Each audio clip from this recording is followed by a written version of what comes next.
مسجد الحرام مکۃ المکرمہ اور مسجد النبوی مدینہ المنورہ سے خطبے کا اردو ترجمہ کے لیے ہمارے سوشل نیٹ ورک کو فالو کرنا نہ بھولیں اور اپنے دوست احباب کے ساتھ بھی ضرور شیئر کیجیے۔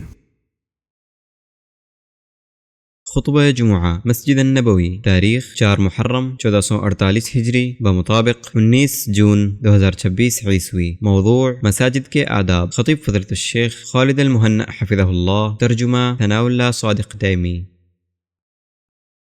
یقیناً ہر قسم کی تعریف اللہ کے لیے ہے، ہم اس کی حمد بیان کرتے ہیں، اس سے مدد مانگتے ہیں، اس سے مغفرت طلب کرتے ہیں، اپنے نفسوں کی برائیوں اور برے اعمال سے اس کی پناہ چاہتے ہیں۔ جسے اللہ ہدایت دے اسے کوئی گمراہ کرنے والا نہیں، اور جسے اللہ گمراہ کرے اسے کوئی ہدایت دینے والا نہیں۔ میں گواہی دیتا ہوں کہ ایک اللہ کے سوا کوئی معبود برحق نہیں، اس کا کوئی شریک نہیں، اور میں گواہی دیتا ہوں کہ محمد اس کے بندے اور رسول ہیں۔ اللہ تبارک و تعالیٰ کا فرمان ہے، اے ایمان والو، اللہ تعالیٰ سے اتنا ڈرو جتنا اس سے ڈرنا چاہیے، اور دیکھو مرتے دم تک مسلمان ہی رہنا۔ اے لوگو، اپنے پروردگار سے ڈرو جس نے تمہیں ایک جان سے پیدا کیا اور اسی سے اس کی بیوی کو پیدا کر کے ان دونوں سے بہت سے مرد اور عورتیں پھیلا دیں۔ اس اللہ سے ڈرو جس کے نام پر ایک دوسرے سے مانگتے ہو، اور رشتے ناطے توڑنے سے بھی بچو، بے شک اللہ تعالیٰ تم پر نگہبان ہے۔ اے ایمان والو، اللہ تعالیٰ سے ڈرو اور سیدھی سیدھی سچی باتیں کیا کرو، تاکہ اللہ تعالیٰ تمہارے کام سنوار دے اور تمہارے گناہ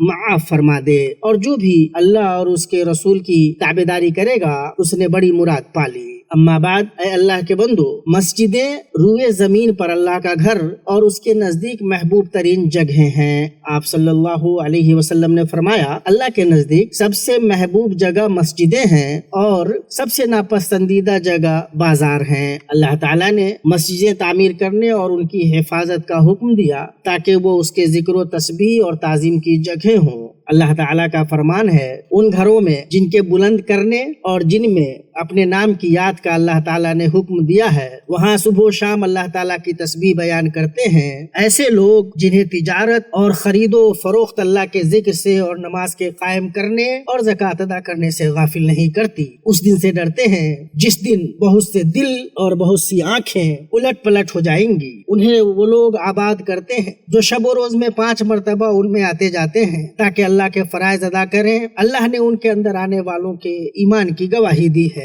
یہاں آخرت سے خوف کھانے والا اور اپنے رب کی رحمت کی امید رکھنے والا مومن ہی پابندی سے آئے گا۔ اللہ تعالیٰ کا فرمان ہے، اللہ کی مسجدوں کی رونق و آبادی تو ان کے حصے میں ہے جو اللہ پر اور قیامت کے دن پر ایمان رکھتے ہیں، نمازوں کے پابند ہوں، زکوٰۃ دیتے ہوں، اللہ کے سوا کسی سے نہ ڈرتے ہوں۔ توقع ہے کہ یہی لوگ یقیناً ہدایت یافتہ ہیں۔ مسلمان مسجدوں کے مشتاق ہوتے ہیں، دل ان کے لیے تڑپتے ہیں جب جب اس کریمانہ وعدہ کو یاد کرتے ہیں جس کی بشارت نبی صلی اللہ علیہ وسلم نے انہیں آباد کرنے والوں کو دی ہے۔ فرمایا، جو شخص مسجد کی طرف صبح و شام بار بار آتا جاتا ہے تو اللہ تعالیٰ جنت میں اس کی ضیافت تیار کرتا ہے جب بھی وہ صبح اور شام مسجد میں آتا اور جاتا ہے۔ مسجدوں کو مسلمان رب کے ذکر، اس کی کتاب کی تلاوت اور اس کے فرائض کی ادائیگی سے آباد کرتا ہے، اس میں بکثرت نوافل پڑھتا ہے، فضیلت والے شرعی علوم سیکھتا ہے۔ اسی لیے مسجدیں قیل و قال سے بلند، لغو و لہب اور سوال سے محفوظ بنائی گئی ہیں۔ تابعی جلیل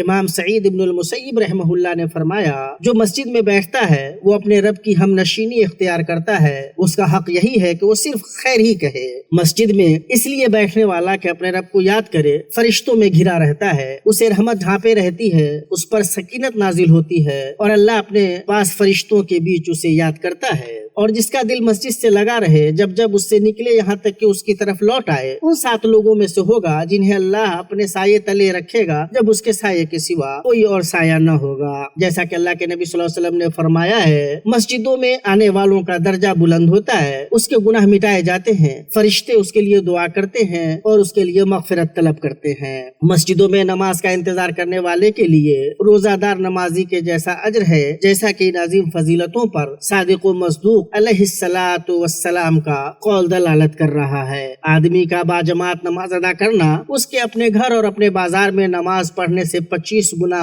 زیادہ ثواب ہے، اور یہ اس طرح کہ جب وہ عمدہ طریقے سے وضو کر کے مسجد کی طرف روانہ ہو اور محض نماز کے لیے چلے تو جو قدم بھی اٹھائے گا اس کے بدلے اس کا ایک درجہ بلند ہوگا اور ایک گناہ بھی معاف ہوگا۔ پھر جب وہ نماز ادا کر لے گا تو جب تک اپنی جائے نماز پر رہے گا فرشتے اس کے لیے دعا کرتے رہیں گے کہ اے اللہ تو اس پر اپنا فضل و کرم فرما، اے اللہ تو اس پر رحمت و شفقت فرما، اور جب تک تم میں سے کوئی نماز کا انتظار کرتا ہے تو وہ گویا نماز ہی میں رہتا ہے۔ مومنو، اسلام میں مسجدوں کے مقام، ان سے اللہ کی محبت اور ان کی تعظیم کے پیش نظر اللہ کے نبی صلی اللہ علیہ وسلم نے اپنے مبارک ہاتھوں سے اپنی مقدس مسجد کی تعمیر کی، آپ کے صحابہ نے آپ کی مدد کی، اور اس سے قبل مسجد قباء کی تعمیر کی۔ آپ صلی اللہ علیہ وسلم نے مسجدوں کی تعمیر کی ترغیب دلائی کہ اللہ نے اس پر اچھے اجر اور عظیم بدلے کا وعدہ کیا، اور یہ چیز بتواتر آپ صلی اللہ علیہ وسلم سے ثابت ہے۔ امیر المومنین عثمان بن عفان رضی اللہ تعالی عنہ سے روایت ہے، انہوں نے کہا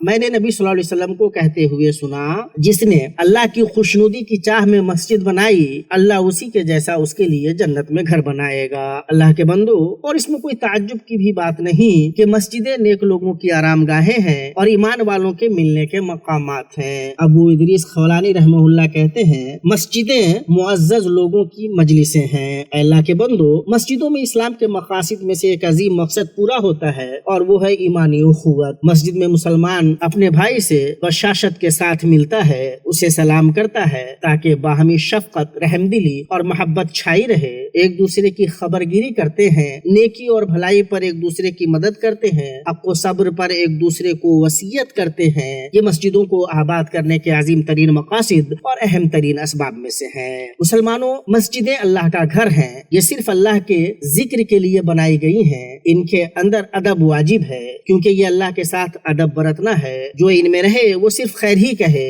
نیک عمل ہی کرے، ان میں صرف آخرت ہی چاہی جائے، ان میں دنیا کے تمام امور جیسے خرید و فروخت سے اجتناب برتا جائے، جیسا کہ اس کی ممانعت اللہ کے نبی صلی اللہ علیہ وسلم سے ثابت ہے۔ ان میں کمائی اور معیشت کے اسباب و ذرائع کے بارے باتیں نہیں کی جائیں، جائے کہ لوگوں کی آبرو کے پیچھے پڑا جائے اور ان کی برائی کی جائے۔ ان میں نہ آواز اونچی کی جائے، نہ ہنسی ٹھٹھول، ہلہ ہنگامہ اور لڑائی جھگڑا کیا جائے، نہ حال احوال پوچھنے میں توسط سے کام لیا جائے، اور نہ ہی اس جیسی عام باتیں کی جائیں۔ اللہ مجھے اور آپ کو اپنے کتاب کے طریقے اور نبی صلی اللہ علیہ وسلم کی سنت سے فائدہ پہنچائے۔ میں اپنی یہ بات کہتا ہوں اور اپنے لیے اور آپ کے لیے اللہ تبارک و تعالی سے مغفرت طلب کرتا ہوں۔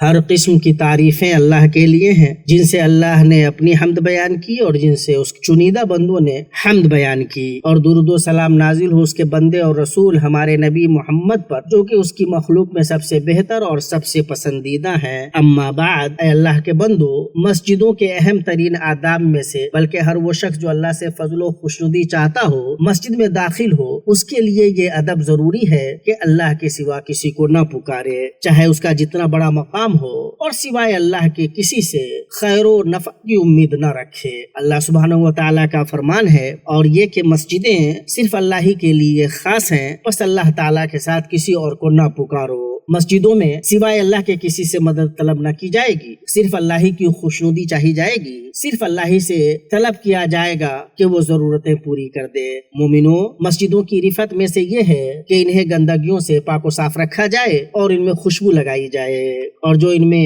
گندگی یا کچرا دیکھے اور انہیں ہٹا دے تو اس نے اس سلسلے میں رسول اللہ صلی اللہ علیہ وسلم کی پیروی کی۔ عبداللہ ابن عمر رضی اللہ عنہما نے فرمایا، نبی صلی اللہ علیہ وسلم نماز پڑھ رہے تھے کہ اس اثنا میں آپ نے مسجد میں قبلے کی جانب بلغم دیکھا، آپ نے اسے دستے مبارک سے صاف کیا اور غصہ ہوئے، اور پھر فرمایا، جب تم میں سے کوئی آدمی نماز میں ہوتا ہے تو اللہ تعالیٰ اس کے سامنے ہوتا ہے، لہٰذا کوئی شخص دوران نماز اپنے سامنے نہ تھوکے۔ ابن رجب رحمہ اللہ نے فرمایا، مسجد میں جھاڑو لگانا اور اذیت کی چیزیں ہٹانا شریفانہ کام ہے، اور جو شریعت کے آداب بطور خاص مسجدوں کے آداب جانتا ہے اسے کمتر جان کر چھوڑنا نہیں چاہیے۔ مسلمانوں، مسجدیں اللہ کا گھر ہیں، ان میں فرشتے اترتے ہیں، انہیں کھانے پینے کی چیزوں جیسے لہسن، پیاز اور سگریٹ وغیرہ کی ناپسندیدہ بو سے بچایا جائے گا، ان سے اللہ کے گھر برتر، بلند اور مکرم ہے۔ مسجد آنے والے کو یاد رکھنا چاہیے کہ وہ اپنے رب کے پاس جا رہا ہے اور اپنے مولا سے سرگوشی کرے گا، چنانچہ پوشاک اور جسم کی پاکی صفائی وغیرہ میں حتی المقدور اس کے لیے بہترین تیاری کرے، اور جو میسر ہو خوشبو لگائے۔ مسجد آنے والے بہت سے لوگ اپنے کپڑے کی صفائی اور منہ کی پاکی کی پرواہ نہیں کرتے،